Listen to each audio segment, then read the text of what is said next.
নমস্কার, সবাই কেমন আছেন? আশা করি সবাই খুব ভালো আছেন। আমি খুব ভালো আছি। আজকের সকালটা এই 3 কাপ চা দিয়ে শুরু হলো। আর এটা হচ্ছে তালশাঁস। এটা সবাই এই গরমে খেয়ে থাকেন, হয়তো খুব বেশি কম বেশি চেনেন সবাই। এটা আমার ভীষণ প্রিয় একটা খাবার।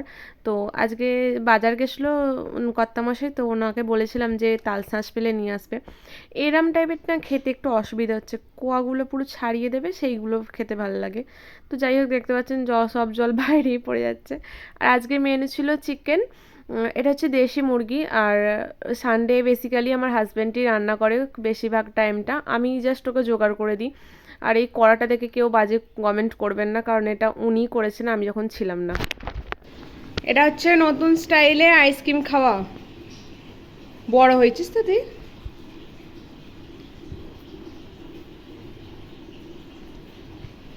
আমাদের এখানে 4টে কুকুরের বাচ্চা আছে।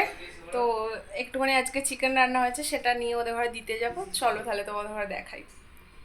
তো এখানে বললাম তো কুকুরের বাচ্চা আছে 4টে। কোথা থেকে এসছে না এসছে জানি না, বাট যেদিন থেকে এসছে আমি খুব মানে ভয় লাগে, তবু আর কি খেতে দিই, যেহেতু বাচ্চা একদম দেখতে কেমন লাগে না। তো দেখতেই পাচ্ছ খাবারের সাথে সাথে ওদের ঘরে ডাকতেই চলে এসছে।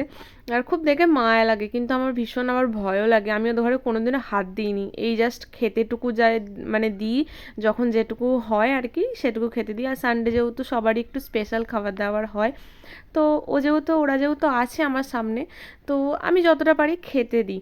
আর এই যে দেখতে পাচ্ছ বড় কুকুরটা, এ আর কি এও খায়। তো বাচ্চাগুলো খায় বলে এ অতটা খেতে চায় না। আর এ একজনদের বাড়ির পোষা, তবু আর কি রাস্তায় মাঝে মাঝে ঘোরে, কিন্তু খুব ভালো কিছু করে না। তারপরে একটুখানি রেস্ট নিয়ে দেখতে পাচ্ছ 3জনেই রেডি হচ্ছি। আর ক্যামেরা চলছে যেহেতু, আমার হাজব্যান্ড একটু সাইড হয়ে গেল, উনি আর কি ক্যামেরা ফ্রেন্ডলি নয়। তো আমাকে পারমিশন দিয়েছে সব কিছু আর কি, কিন্তু ও ক্যামেরার সামনে খুব একটা আসতে চায় না। এমনিতে যে ও মানে গম্ভীর এমন টাইপের নয়, প্রচণ্ড আর কি আমার সঙ্গে ইয়ার্কি ঠাট্টা করে। তো ক্যামেরা ঠিক ওর অতটা বলে আমি আমার মুখটা ক্যামেরার জন্য নয়, আমার ফেস কাটিংটা ক্যামেরার জন্য নয়। ও ডান্সও করতে চায় না, আর আমি ডান্স করতে ভীষণ ভালোবাসি। সেটাতেও ও বলে যে আমার আমার থোবড়াটা আর কি ডান্সের মতো নয় আর কি, ক্যামেরার পেছনেও ও অমন। কিন্তু ক্যামেরার পেছনেও ও খুব মানে রসিক একটা মানুষ, ক্যামেরার সামনে অতটা আসতে চায় না। কিন্তু আমাকে সব দিক দিয়ে পারমিশন দিয়ে রেখেছে যে তুমি তোমার মতো ভিডিও করো, কিন্তু হ্যাঁ, সেটা ভদ্রতার সাথে, সভ্যতার সাথে। আর আমার মনে হয় না আমি আজ পর্যন্ত কোনো অভদ্রতার সাথে কোনো ভিডিও করেছি। হ্যাঁ, একটু ডান্স করতে ভালোবাসি, ডান্সের ভিডিও খুব টুকটাক বানিয়েছি, তোমরা আমার ইনস্টাগ্রামে গিয়ে চেক করে আসতে পারো। সাসমল 1494, এটা হচ্ছে আমার আইডি নাম্বার। আর এই কুর্তিটা, যে এই কুর্তিটা পরেছে দেখতে পাচ্ছ, এই কুর্তিটা অনেক দিন আগের ভ্যালেন্টাইন্স ডে এটা আমায় গিফট দিয়েছিল। তো এটা খুব একটা পরা হয়নি, ভাবলাম আজকে একবার পরি।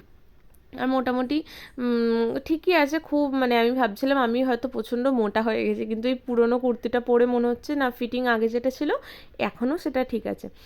একটুখানি হালকা করে মেকআপ করে নিলাম। আর আমার না মেকআপ করতে, ডান্স করতে খুব ভালো লাগে। আর পেছনেরটাকে দেখতে পাচ্ছ, ওকে আমি জামা প্যান্ট বার করে দিয়েছি, ও একটা করে জামা প্যান্ট পরছে আর এরম আর কি খেলা করছে। তো ওকে একবার হালকা করে বকতে তারপর আর কি স্টপ হলো। তার সঙ্গে বেরোবে একটা এক্সাইটমেন্ট আছে ওর ওর উদ্দেশ্যেই বেশিরভাগটা বেরোনো। এমনি সানডে বাজার করা থাকে, আমাদের এখানে হাট বসে। তো আর ওর আর কি ফুটবল চাই, ফুটবলটা অ্যাকচুয়ালি খারাপ হয়ে গেছে, মানে বাস্ট হয়ে গেছে। তো ওর জন্য আর কি ডিমার্ট বেরোচ্ছিলাম।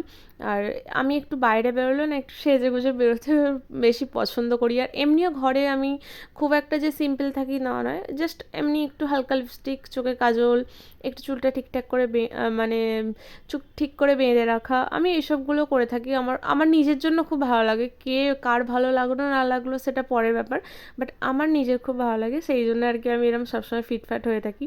আর এখন আমার আবার সব থেকে বড় প্রবলেম জানো তো, দেখি আমার চুল বাঁধাটা যদি না ঠিক হয়, আমার ওইটা একদম মানে পছন্দ হয় না, কেন জানি না। আমার সঙ্গে কারা কারা এক মিল আছো, মতের মিল আছে, অবশ্যই কমেন্ট করে জানিও।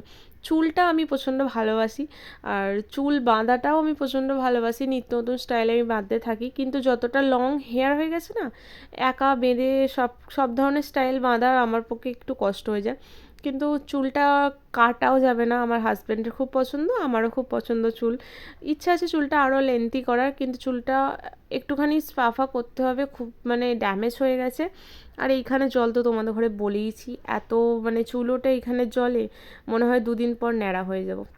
আর এই যে দেখতে পাচ্ছ রেডি হয়ে গেছি, চুলটা আমি দেখছিলাম ক্যামেরাতে পেছনে ঠিকঠাক আছে কিনা।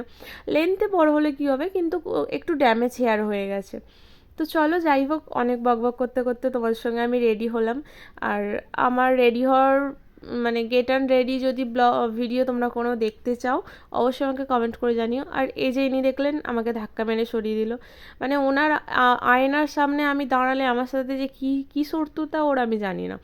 ও আমাকে বলে তুমি কতক্ষণ ধরে লাগো, আরে ভাই মেয়েদের একটু তো টাইম লাগবে, এটা তো ছেলেদের মতো নয় যে আমার হাফ প্যান্ট গেঞ্জি পরে বেরিয়ে পড়বো। তো যাই হোক ফাইনালি বেরিয়ে পড়েছি, আর পাহাড়টা দেখতে হচ্ছে কত সুন্দর দেখতে লাগছে। আর তারপর ডিমার্টে আমি ভিডিও করতে পারিনি, ভীষণ ভিড় ছিল, আসার সময় সমস্যা নিয়ে এসেছিলাম। তো চলো আজকের ব্লগটা এইটুকুই, আবার দেখাবে নেক্সট ব্লগে। কমেন্ট করে অবশ্যই জানাবে ব্লগটা কেমন লাগলো। সবাই টাটা, ভালো থেকো, সুস্থ থেকো।